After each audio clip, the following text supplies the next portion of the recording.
We will call, we have 3 cases this morning and 2 this afternoon. The 3 this morning, the first is United States versus Chabot or Chabot? Chabot is good. Chabot. And number 14-4465, Mr. Levine and Mr. Brandman.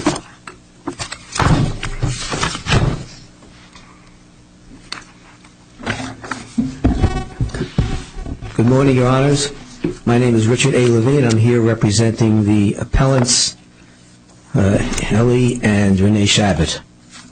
This case presents a very narrow issue for the court. The court must decide whether a person who timely claims a Fifth Amendment privilege can nevertheless be compelled to give testimony that could convict them of the crime of willfully failing to file an information form with the United States government. The problem you have is it's a pretty steep hill to climb. You've got the 2nd, the 4th, the 5th, the 7th, the 9th, and the 11th circuits having gone the other way. And essentially they're looking at whether, or at least some of them are looking at whether you have a criminal statute or a regulatory statute. And this appears to be a regulatory statute. And if so, you can be called on to produce documents. I think the problem with the way these courts have addressed the issue is they've focused on the fact that it's not a crime to have a foreign account, an offshore account, and therefore it's not against the constitutional requirements to require someone to file an annual report. Recall that the annual report only needs to be filed by someone who has either a beneficial interest or signatory authority on an account, and if during the prior calendar year the account exceeded $10,000. This is an offshore account. It could be a bank account. It could be a brokerage account. It could be some other kind of financial account. I'm sorry to interrupt myself, but I forgot to mention that I'm reserving 3 minutes for That's fine. What makes it any different than the 6 circuits that's already ruled on this? Sorry to interrupt you. Okay, go ahead. Because they focused on the requirement to file an FBAR. That's not the issue. We're not claiming there's anything improper about requiring to file an FBAR or making it a criminal offense. The problem is that you shouldn't require any person, these appellates, to admit that they should have filed an FBAR. The government knows they didn't file the FBAR. Well, just a second. They're not asking them to admit that they did this willfully or they should have filed. They're just saying, let's have the information. Well, that's exactly. They're not asking them to admit to any kind of mens rea. Oh, no, they're not asking to admit to mens rea. So what did you mean by they were asking them to say they should have filed? Well, because the predicates for filing are factual issues. Do you have a signatory authority or a beneficial interest in an offshore account? Did the account have more than $10,000 during the year? Those 2 factual predicates must be proved by the government in addition to mens rea. Now, they can go out and get that information any which way they want, but they shouldn't be able to get that information and compel an individual to provide that information. The problem here is that you have 2 companion regulations. You have a regulation that says you must file this annual report. Again, if you have the account and you're beneficial owner or signatory authority and it has more than $10,000, and at the same time they say, and you must keep a record of that same information that's required to go into that form and give it to us when we ask you for it. We're not talking about whether the crime, whether there's anything improper about filing the form. It's requiring them to come forward and say, oh yes, I had this foreign account, I had signatory authority or beneficial interest. Oh yes, it did have more than $10,000. Yes, I'm telling you that. That's an admission. Yeah, but didn't Book Wright, the Supreme Court, put that to sleep with the Book Knight decision? I think Book Knight actually helps our case, Your Honor. How so? How so? Because there, the court was focusing on a weighing. We have 2 competing principles here. We have the Fisher of the United States principle of testimonial equivalent of producing records versus the opinion of required records that was decided 28 years before Fisher. Now, if Fisher has any significance at all, you have to weigh and balance these 2 competing Supreme Court doctrines. And in Book Knight, what the court was saying is that the testimonial implications of producing the child is kind of thin. Yes, there's some possibility of testimonial implication, but the compelling interest of protecting the interest of the child is more important. Yeah, So- but once you assume, according to Bookbright, custodial duties, your act of production defense seems to be rather thin to me, doesn't it? Well, again, it's comparing, weighing and balancing the two principles. Oh, you think we should weigh the principles of the Fifth Amendment vis-a-vis the requirement of the government to have custodial people produce these documents? I think if you do that, you have to come out in favor of the Fifth Amendment. There's no question. That's more important than Congress deciding whether or not you have a Fifth Amendment privilege. Remember that the identity of the information that has to be retained is exactly what has to be put on the FR form, no different. And you only have to retain that information if you're required to file a form, which is only if the account has a value of more than $10,000.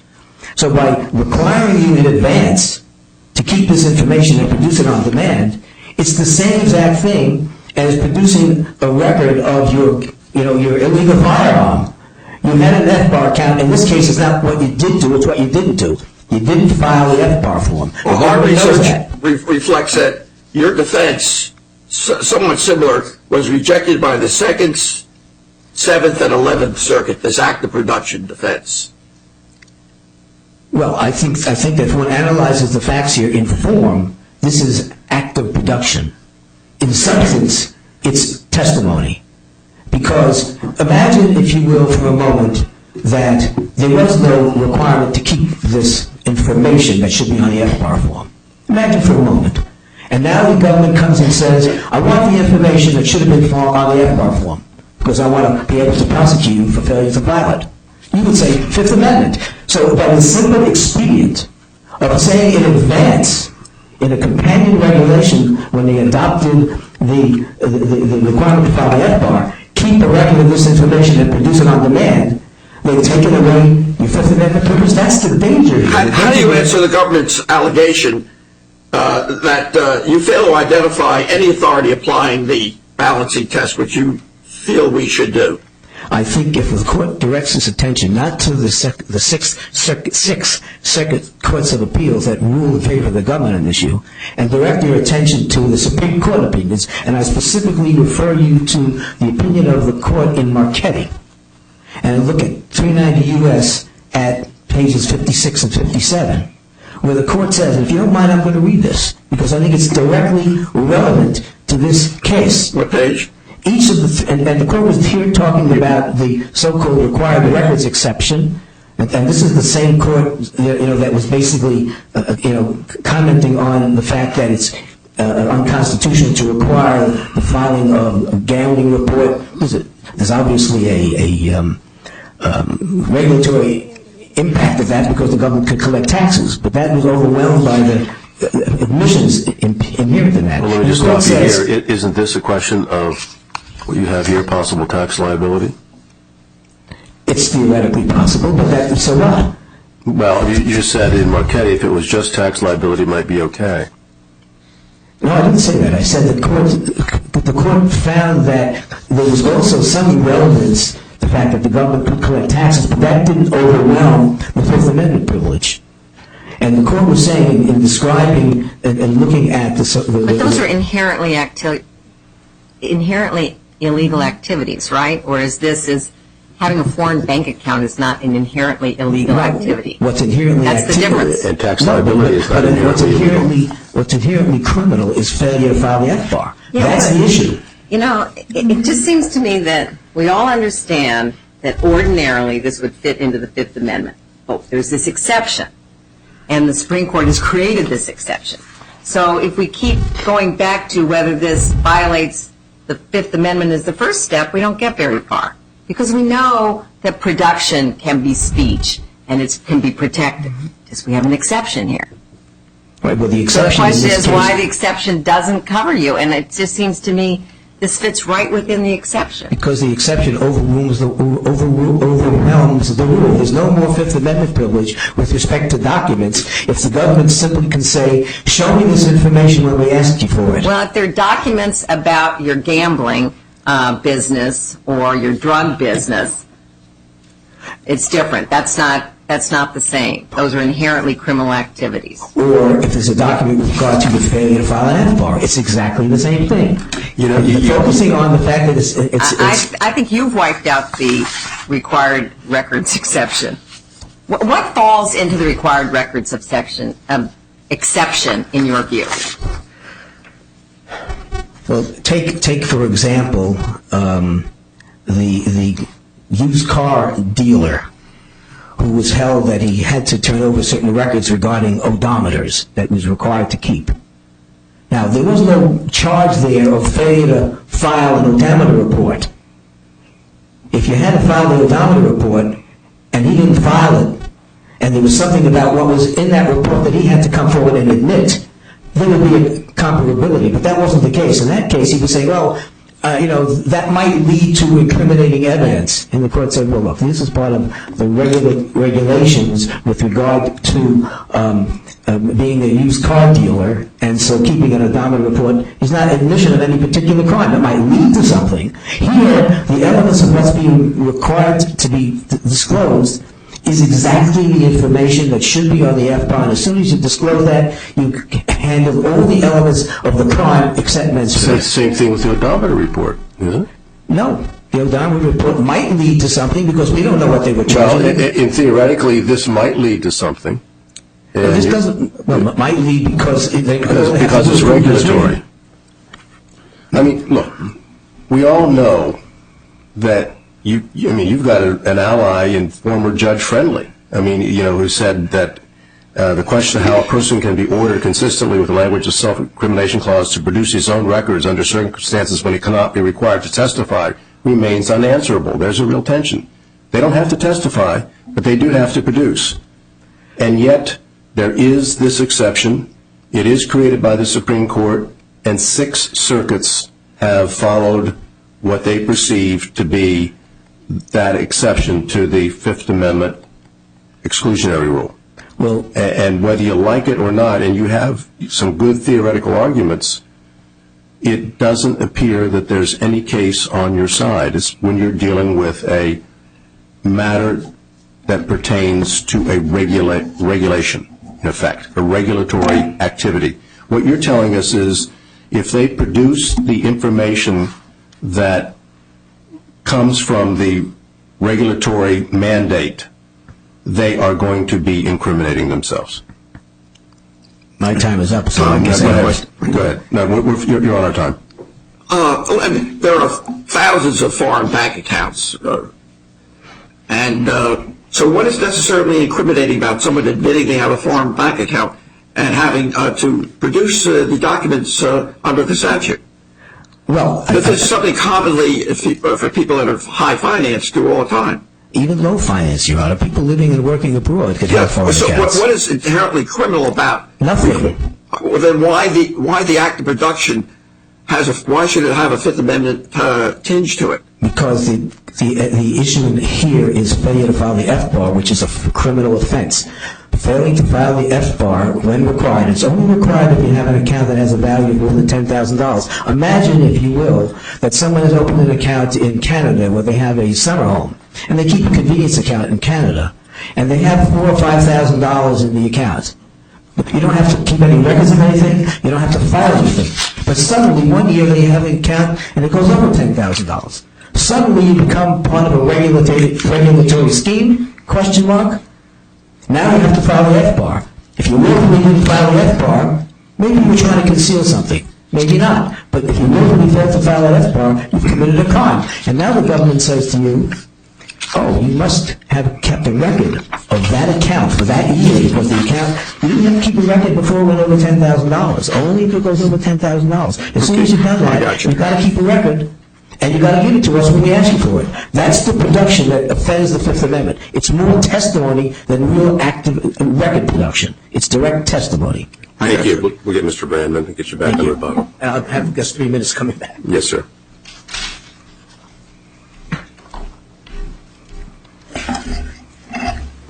May it please the Court, Robert Brandon for the United States. After listening to the previous argument, I'm confident the Court understands our position. I have a question for you. This three-part test, and I guess you have to fulfill all three parts to have this fall within the required records exception. I didn't exactly understand the public aspects of this. Maybe you want to tell me what the public aspects are. Yeah, certainly. Public aspects is, I think of it as the first question, is the basic activity that's being regulated, one that Congress can constitutionally regulate or forbid.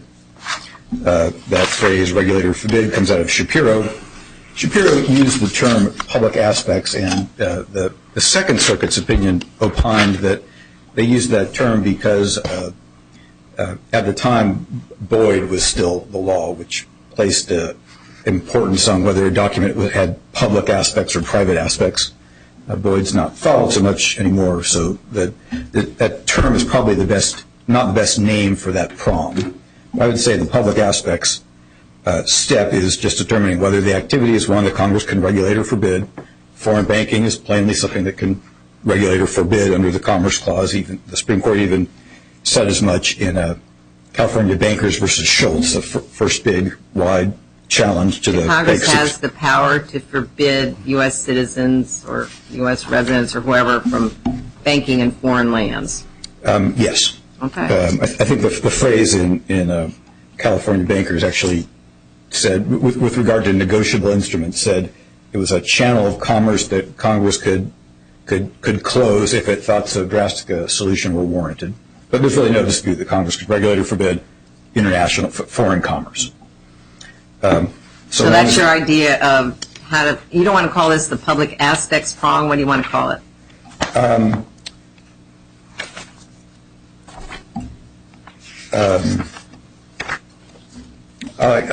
haven't come up with another name. Let's just stick with public aspects. So it just sounds to me like this doesn't exist, this prong, because if this is an area that Congress can regulate, then it can require documents, and this whole record exception is about required documents for a regulatory scheme. So you're making the public aspects prong kind of go away.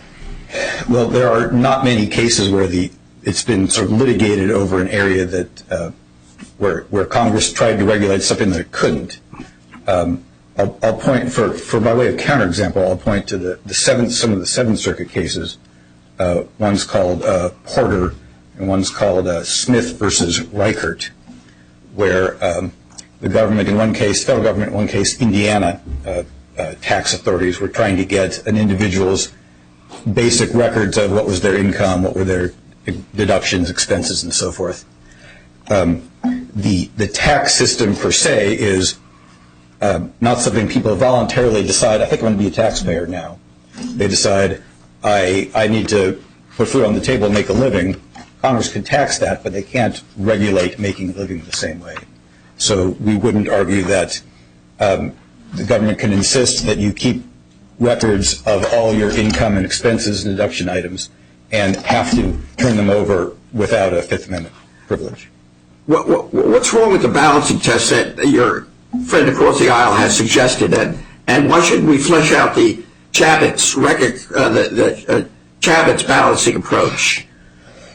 Well, I think balancing is really inherent in my three steps. The second one of which is there a civil regulatory purpose, or is it directed a selected group of inherently? Yeah, that's what you say. But why couldn't the government then have a statute saying you have to keep a record of any criminal activity, and then you have to produce those records?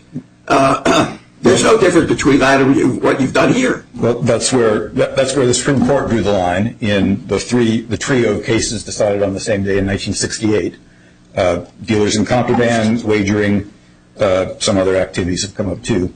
Government cannot draw an ingenious regulatory scheme directed to stamp out some evil that is criminal. Well, for the balance here, it seems that the real reason the government wants this is to look for criminal activity. It's even the government really wants this more for criminal prosecution than for any other reason, and it's administered or looked at more by the criminal side of the government than the civil side. I don't know that's the case. There's quite a lot of history about the Bank Secrecy Act from 1970 and the Supreme Court's opinion in 1972, California bankers. Maybe you could, in response to that, you could just say, what are these regulatory purposes? What are these civil regulatory purposes? At the time, Congress was concerned that criminals were using banks to hide their criminal activity. Well, that doesn't sound very civil. It wasn't criminal banking. It was people who were stealing money some other place. I don't know. At the time, they expressed concern that people were avoiding both criminal law and regulatory law and tax law by either banking with countries that had bank secrecy rules or banking at domestic banks that were not keeping adequate records.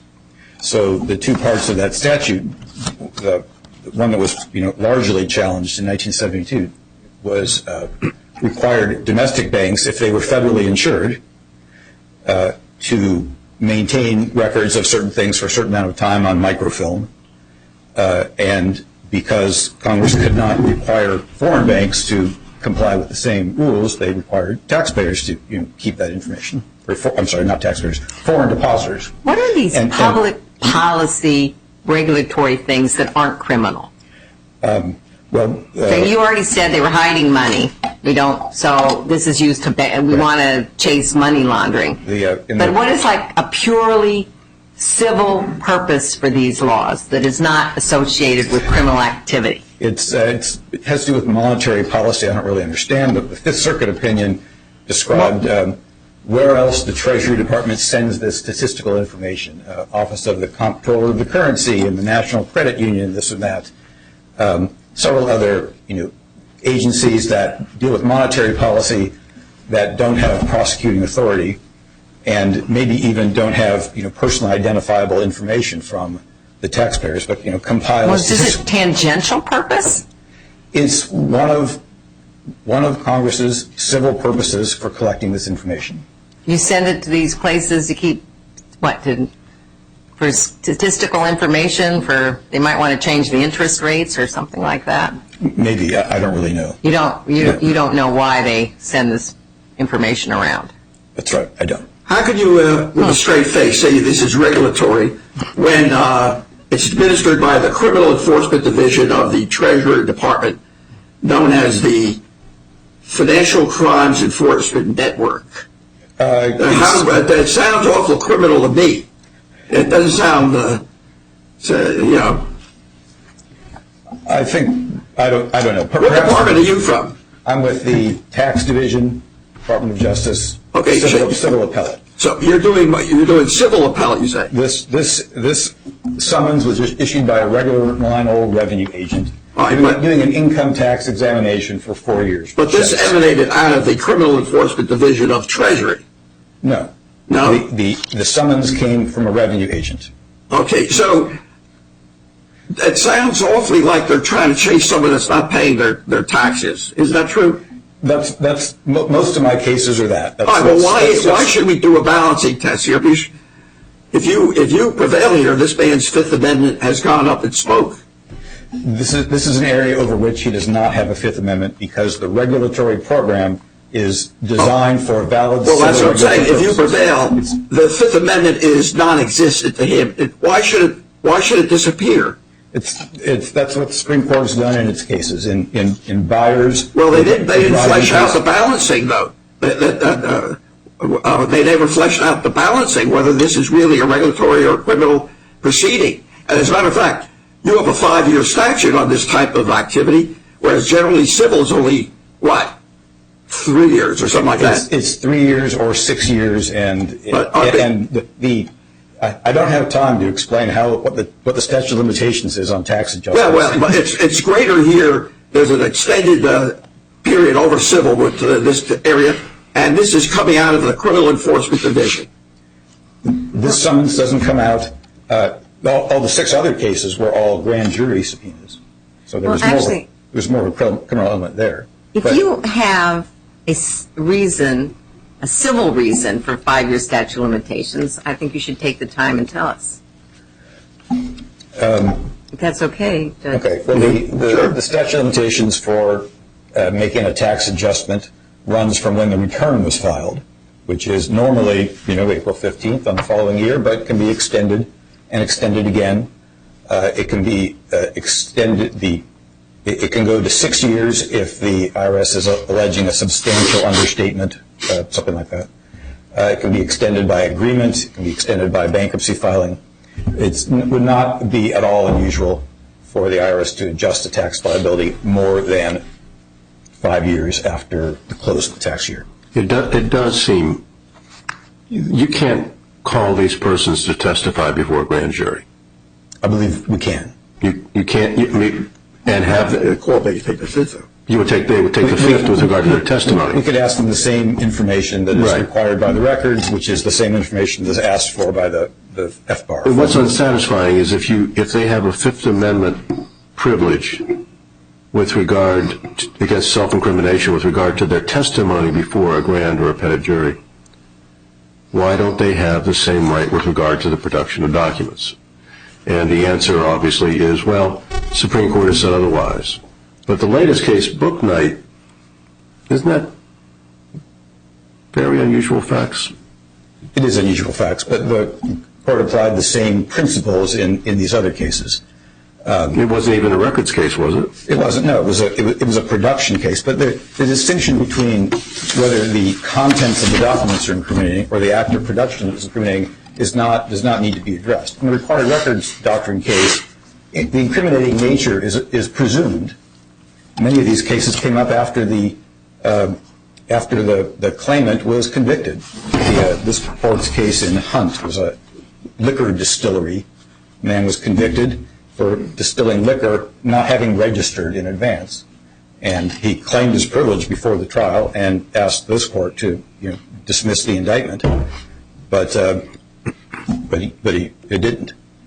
His only violation was not registering before distilling liquor, which is a legal activity, just not without registering first. Yeah, but this required records here in this case, it's essentially criminal purpose. The BSA itself states the reports are required for a high degree because they have a high degree of usefulness in criminal prosecutions. Criminal and tax and civil regulatory. Yeah. And Congress has added since then intelligence, counterintelligence, prevention of terrorism. But criminal is right up there, too. I think we would all agree that bank records can be very important for anything that for a lot of things that you might want to investigate about a person. Well, why is Book Night why can't we have a balancing test here? No other circuit really has had facts quite like this, where you have a regulatory scheme which is a trap for anyone that wants to engage in any illegal activity. They're required to keep records of not paying taxes. No, you're required to keep records of foreign bank accounts. And if some of these accounts may be as a result of not paying taxes. Yes, but some of them are a result of just having earned money and storing it in Canada or someplace where you might want to use it.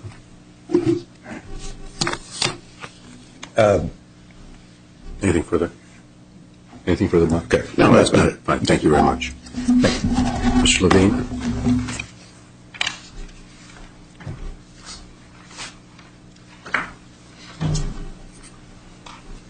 I'd like to address for a minute Judge Rastani's question about the three-prong test.